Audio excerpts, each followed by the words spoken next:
तो कहा भयो तो कहा है गयो तो कहा बताओ। उपनंद ने कहा तो नहीं, कहा मैं तुमको नहीं बताऊंगी। कहा भैया कहाँ है? तो कहा वो तो कहीं बाहर बैठे होंगे, माला सटकाए रहे होंगे। दौड़ी सुनंदा जी, इधर नंद जी क्या कर रहे हैं? भगवान के भक्त है ना, तो माला लिए भय सटकाए रहे हैं, माला में मंत्र का जप कर रहे हैं। सवेरे मंत्र फंत्र भूल गए नंद जी और माला में जप रहे हैं। अरे अबही तो भयो नाय आगे कछु पतो नाय, अबही तो भयो नाय आगे कछु पतो नाय। तब तक सुनंदा जी दौड़ी, अरे है गयो पकाए। कहा भयो बहन? तो कहा मैं ऐसे नहीं बताऊंगी। कहा तो कैसे बताओगी? कहा उसके लिए नेक देना पड़ेगा आपको, तब मैं बताऊंगी। तब सुनंदा जी ने बताया कि बेटा हुआ है। अरे खुशी से उछल पड़े और सबसे पहले पंडित जी को बुला करके कहा सरकार आप लोगों की तपस्या सफल है गई। इधर पंडितों को भी लगा दिया था, पूजा करो पाठ करो आप लोग। पंडित लोग भी जप रहे थे बढ़िया विष्णु सहस्त्र का नाम, आदि आदि भगवान के नामों का जप कीर्तन चल ही रहा था। कहा सरकार है आप लोगों की तपस्या ये व्रत भाव सब सफल हो गया। कहा क्या? कहा बेटा हुआ। बड़े खुशी में तुरंत दौड़ करके कहा जल्दी जाओ, ब्राह्मणों ने आदेश दिया जाओ जल्दी, और जाकर के यमुना जी में स्नान करो। और आशीर्वाद सफल हो गया। देखिए यहाँ पर भी विधा एक है, प्रथम पुत्र की जिस व्यक्ति को जब भी प्राप्ति हो तो उसको अपने निकट स्थित किसी नदी में सबसे पहले स्नान करना चाहिए। क्यों आचार्य जी? सबसे पहला नियम यही है। अब नदी उपलब्ध नहीं है, लेकिन यदि उपलब्ध है नजदीक में कोई भी नदी है तो सबसे पहले जाकर के उस नदी में स्नान करना चाहिए। और वसुदेव जी गए, स्नान किए, भस्म चंदन पोते आकर के, पोथी पत्रा सब पंडित लोग भी दवाई ली बगल में, और दौड़े सब ब्राह्मण आए। हल्दी है ना, हल्दी दही है, हल्दी दही थोड़ा घुलवा लेना, एक मटकी में ले आना और मक्खन भी ले आना, ध्यान रखना। और सब ब्राह्मण दौड़े भय आए और एक स्वर में स्वस्ति वाचन बोलना प्रारंभ कर दिए। हरि ओम स्वस्ताये स्वस्ति न इंद्रो मित्रभाः स्वस्ति नः विश्ववेदाः। प्रारंभ हो गया। वाचित्वा स्वस्तैनं जात कर्मात्मजस्य वै कारयामास विधिवत पितृदेवार्चनं तथा। देखिए यहाँ पर कार्यामास विधिवत पितृ देवार्चनम तथा, और हम लोग यही तो भूल गए। देवता का तो अर्चन कर रहे हैं लेकिन पितरों का अर्चन करना भूल गए, और इसीलिए हम सबके ऊपर पितृ दोष बन गया। अब थके से घूम रहे हैं, दौड़े कोई उपाय नहीं मिल रहा है। तो हर काम में सबसे पहले जो है पितरों की आराधना करना भी बहुत जरूरी है। अपने कुल के अनुसार, कुलानुसार पूजा पद्धति करनी आवश्यक है। आज हम सब बहुरूपियों के चक्कर में पड़ गए, समझ रहे हैं? अनेक कथा व्यासों ने सब चौपट कर दिया, कोई वास्तविक बात ही नहीं कही। कहा बस वैष्णव बनो, कुछ करने की जरूरत तुमको नहीं है, संध्या पंध्या भी नहीं करना है, बस केवल विष्णु की उपासना करो, बस तुम्हारा कल्याण हो जाएगा। टीका लगाओ खूब, काम हो जाएगा, घंटा काम हो जाएगा, कुछ नहीं होगा। फिर दौड़े फिरोगे आचार्यों की चरण में जाकर के, महाराज देखो कुंडली में क्या हो गया, तब बताएंगे रे तो दोष लगा गया है तो क्या उपाय है, समझ रहे हो? तो पितरों का अर्चन, अपने कुल देवी देवताओं का अर्चन बहुत जरूरी है। अपने कुल के नियम को मत बदलो किसी के कहने पर। अब मूर्खों ने क्या बता दिया? अब मूर्खों ने बताया आपको ऐसा है कि अब तुम वैष्णव हो गए हो, अब तुम्हें, अब किसी के मान लीजिए घर में, जैसे आपने बताया बलि की व्यवस्था है ना आपके कुल में, तो कहना ही नहीं, इस बलि की व्यवस्था को बंद करो, तुम बलि वली नहीं देना। अरे कैसे नहीं देना भैया, कैसे नहीं देना? बलि की व्यवस्था आपके कुल के अनुसार है और वैष्णव ग्रंथों में मनाई है, बाकी और ग्रंथों में बलि प्रथा का भी नियम लागू है, तो उसको आप तुरंत बंद नहीं कर सकते हैं। पहले अपने आचार्यों की आज्ञा लीजिए, उनसे जानकारी लीजिए कैसे बंद करना है, फिर धीरे उसको जब आगे आप उन्नति कर जाए, आपकी अवस्था हो जाए भजन करने की, तब आप इससे हट जाइए। तो ऐसे कुल की पूजा का लोप नहीं होना चाहिए। कुल में जो पूजा है उसे वैसे ही बनाए रखें, पितरों के अर्चन को करें। दाढ़ी मूछ छिलाए भय जो घूमते हैं ना लोग, बड़ा हानिकारक है। मूछों जब स्नान करते हैं तो मूछों से गिरा भया जल पितृ पीते हैं। अब हमने मूछों को छिला लिया और कुछ कर भी नहीं रहे हैं, पितृ बेचारे कैसे तड़प रहे हैं। तुम्हें श्राप नहीं देंगे तो क्या हमको श्राप देंगे? समझ रहे हैं? तो गृहस्थी का नियम है, मूछ किसके लिए नहीं, तो जो वैष्णव विरक्त है उसके लिए नहीं है, लेकिन हम गृहस्थी में हैं, हमारे पितृ हैं, हम कुल से बंधे हुए हैं, तो इसीलिए हमको मूछ रखना आवश्यक है। समझ रहे हैं? आजकल के छोटे छोटे बच्चों को मैं बता रहा हूं, मूछ मुड़ा करके मत घूमिए।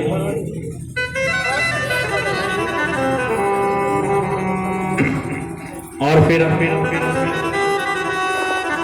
नंद बाबा बेचारे जो है आ गए, ब्राह्मण भी आ गए सब, और ब्राह्मण बोले नंद बाबा से जल्दी जल्दी आओ, नया नया कपड़ा पहनो। और नया कपड़ा पहन करके नंद बाबा जैसे ही भीतर घुसे कि का भयो, ये एक छोरा बोला बाबा देखो आज तो सजनो भजनो पड़ेगो। और हमारे नंद बाबा तो ऐसे बैठे हुए हैं, कुछ सजे पजे नहीं है, इनको भी काजल वाजल लगाना चाहिए। नंद बाबा जैसे मूछों में इत्र लगाना चाहिए जो बैठे हुए हैं, ऐसे लिए भाई लाला को बैठे हुए। तो छोरों ने कहा बाबा आज तो सजनो भजनो पड़ेगो। नंद बाबा बोले अरे 90 साल के बुढ़ापे में हम क्या सजेंगे? बच्चों ने कहा सुनो हम तुमको सजाते हैं। और छोरा ने कहा क्यों कि बढ़िया सी रेशमी धोती बाबा को पहनाए दी, और नंद बाबा को बगल बंदी पहनाए दी, और अखियन में काजल लगाए दियो, और बाबा के मोछन में इत्र लगाए दियो। और शीशा लेकर के खड़ा हो गया, कहा बाबा देखो अब कैसे लग रहे हो? जो बाबा ने देखा रे तुमने तो मुझे एकदम बुढ़े से जवान कर दिया।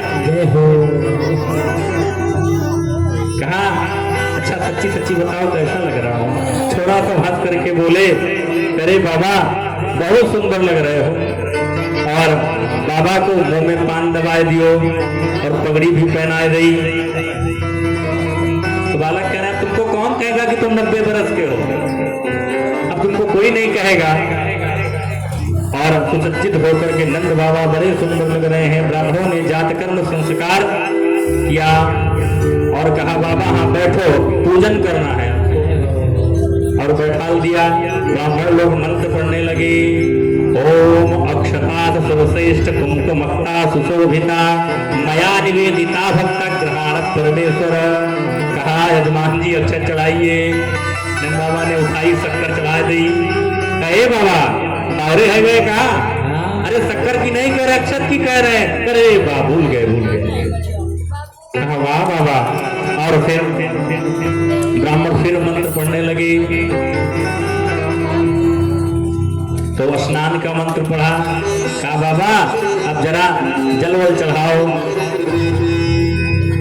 तो बाबा ने उठाया, दूध ना दिया। कहे बाबा ध्यान कहाँ है आपका?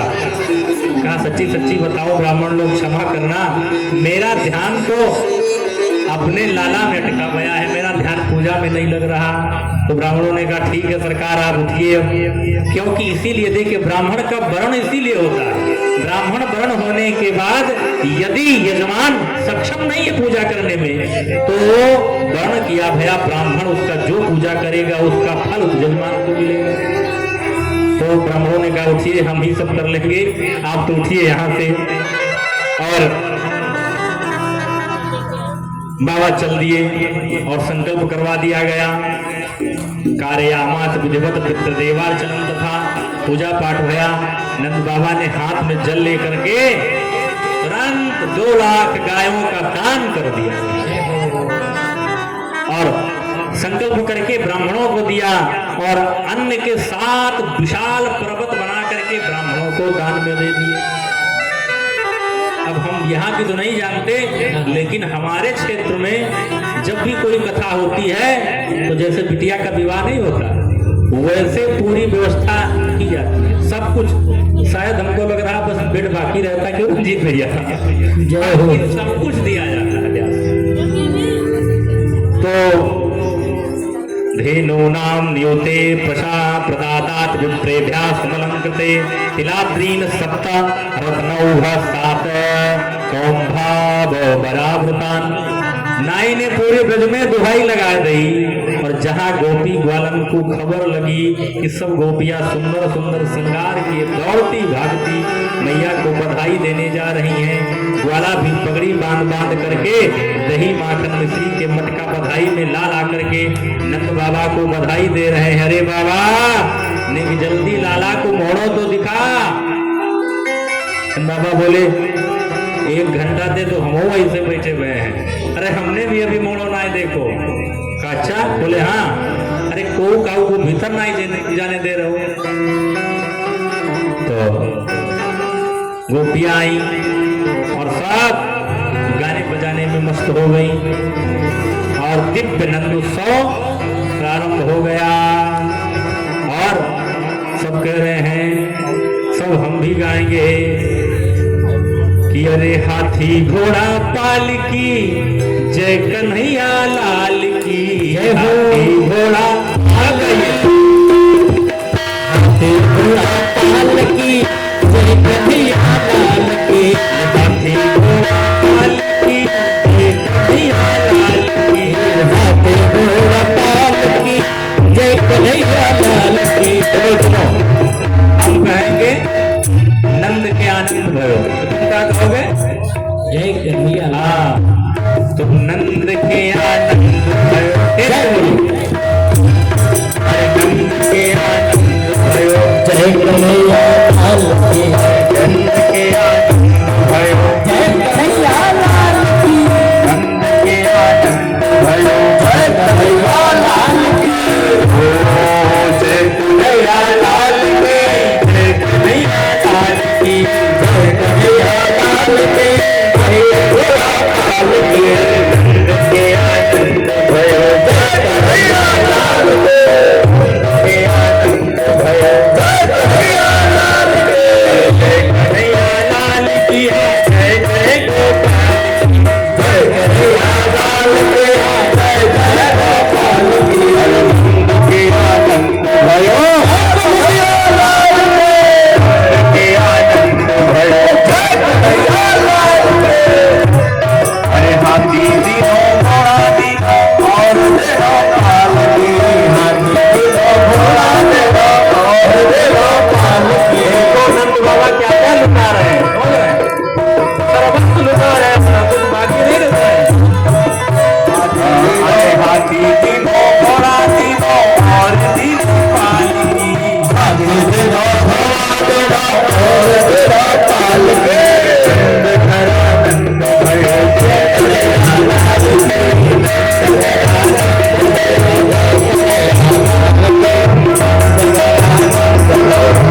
कन्हैया लाल के नंद भयो जय कन्हैया लाल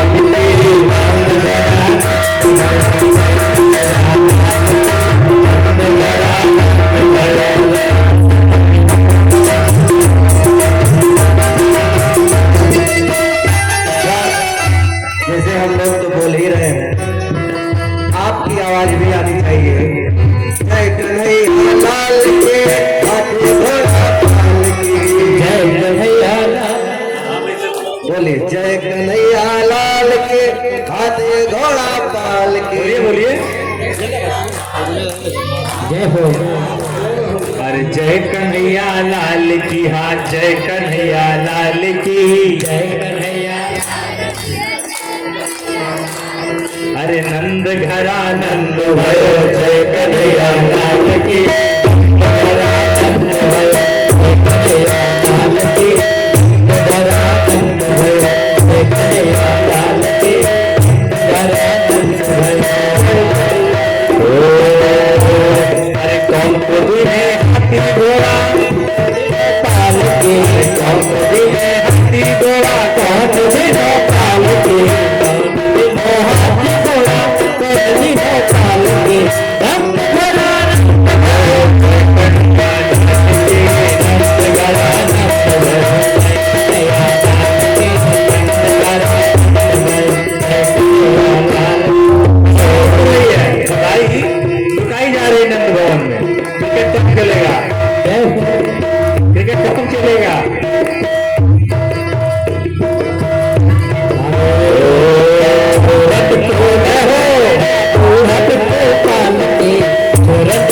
हाथी घोड़ा पाल के, हाथी घोड़ा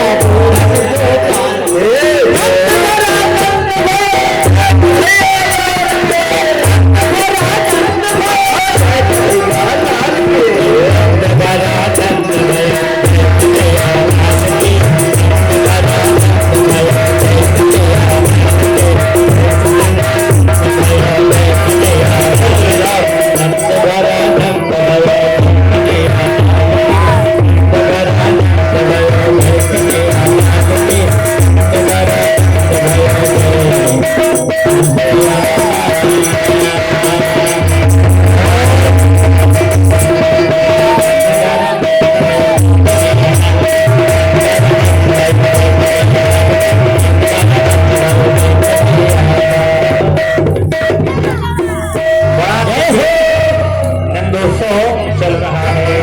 नंद बाबा सब कुछ लुटा रहे हैं, ठीक है। और तब तक क्या हुआ कि एक गोपी आई दौड़ करके, और सब बड़े भाव से बैठे रहेंगे। उठना मत, इधर उधर बैठ जाइए, बीच बीच में लुटाया जाए, नीचे उतर जाओ, नीचे उतर। लूटने के लिए तैयार रहिए बीच बीच में। लूटने में उत्साह होगा तो लुटाने में भी आनंद आएगा, जब लूटने में उत्साह नहीं होगा तो लुटाने में भी आनंद नहीं आएगा। तब तक एक गोपी दौड़ी भई आई और उसने आकर के देखा कि भगवान श्री कृष्ण का जन्म हुआ। श्री कृष्ण जन्म दौड़ करके आई और नंद बाबा से कहने लगी, अरे बधाई हो, बधाई बधाई हो, बधाई हो, अरे बधाई हो। और चिल्लाई और कहने लगी, क्या कही? कह रही है कि जियो श्याम लाला, जियो श्याम लाला, जियो श्याम लाला, जियो श्याम लाला, अरे जियो श्याम लाला, जियो श्याम लाला, जियो श्याम लाला, जियो श्याम लाला। पीली तेरी पगड़ी है रंग काला, पीली तेरी पगड़ी है रंग काला, पीली तेरी पगड़ी है रंग काला, पीली तेरी पगड़ी है रंग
है जय हो।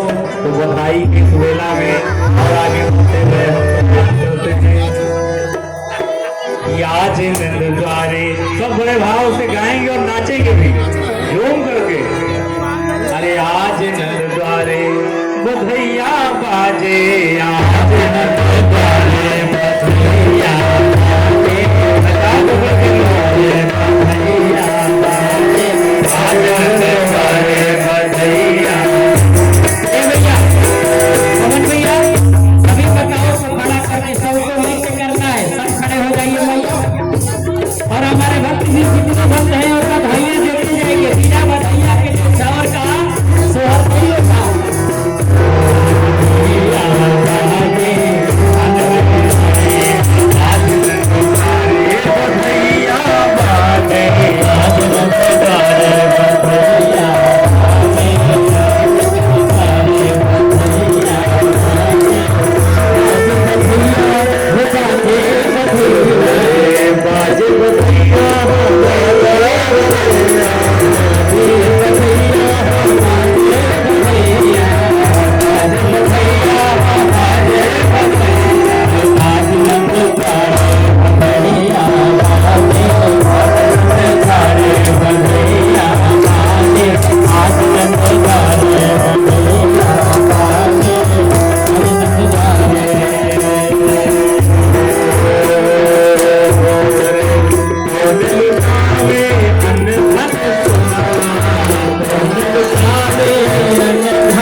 देखो बिना बधाई का नहीं होगा। हमारी मैया लोग हम देख रहे हैं सब 10-10 रुपया लेके आई हो, भाड़ा लेके आना चाहिए।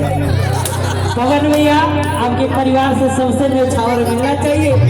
अरे तो राजा जी खजनवा दे दो, राजा रानी जी का हनवा दे दो, कि बाजी ना मजीराए से, बाजी ना मजीराए से हीरा रत्ना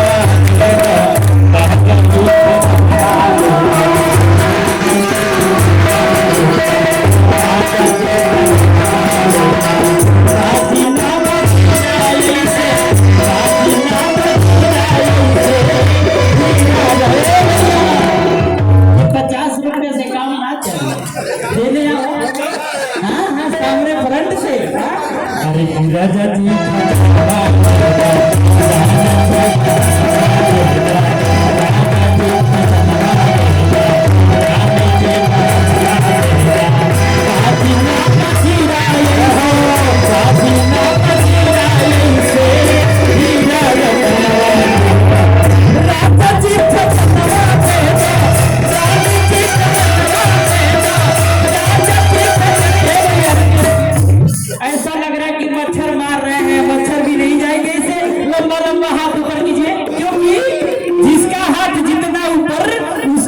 उतना सुपर उठाओ तो हाथों को प्यारे प्यारे कि बाजी न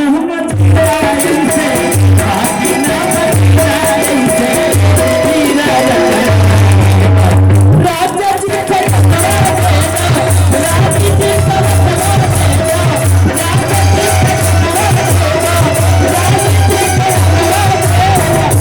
और हमारी नानी लोग कहाँ है घर की हमारी बताए। अरे तो हल्का हसूड़ी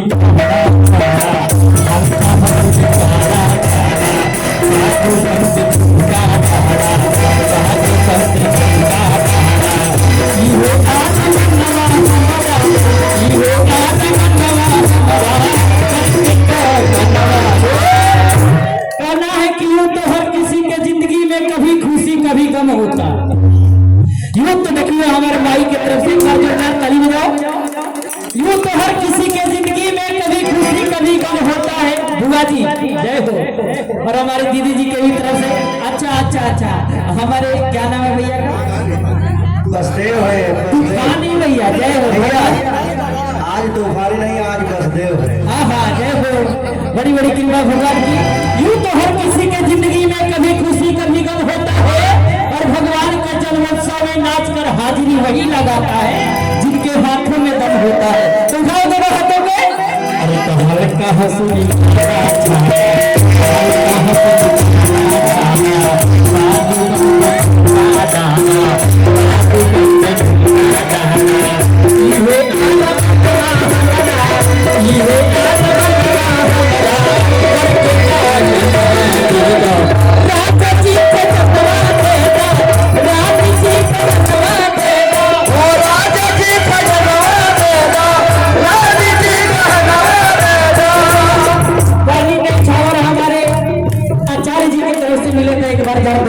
ताली बजाओ। अभी ध्यान से मिलना बाकी है, उसके आराम से एक बार क्लासमेट के लिए जोरदार और कहेंगे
कि जिसका हाथ जितना ऊपर उसका जीवन उतना। अगर तो मैया के तरफ से जोरदार ताली के स्वागत करें। राजा जी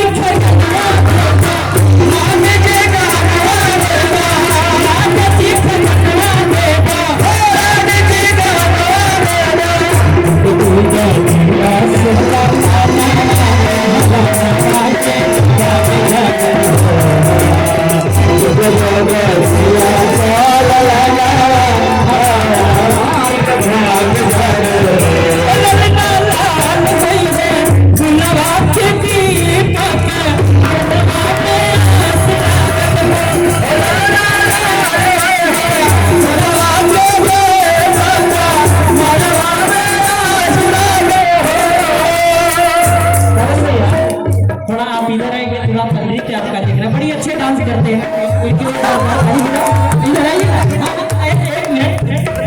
अरे जुग जुग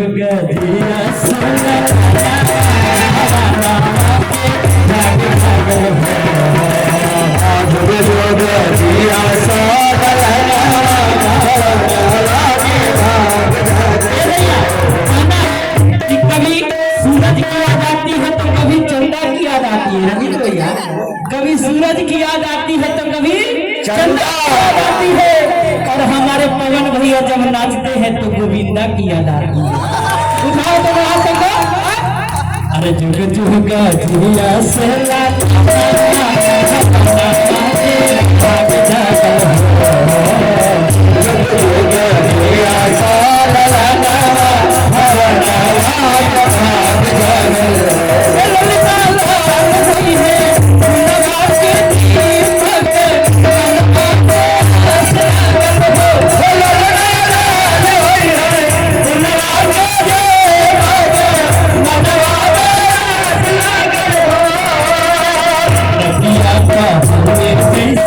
बाबूजी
नंद जी के अंगना में बाज रही नंद जी के अंगना में बाज रही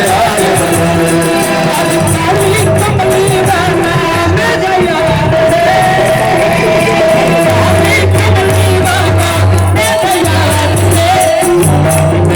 मेरे मन का मोहन तू दिलदार है काले कमले बाबा मेरा यार है मेरे मन का मोहन तू दिलदार है मेरा यार है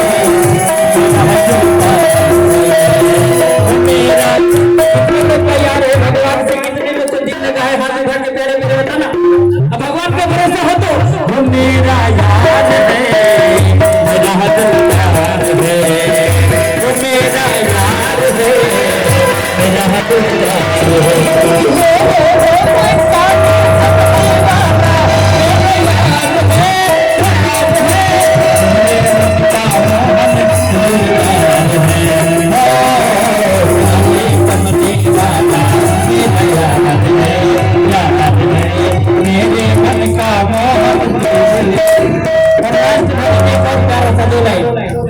रंगी गुब्बारे से मंडप सजाया है मेवा मिश्री का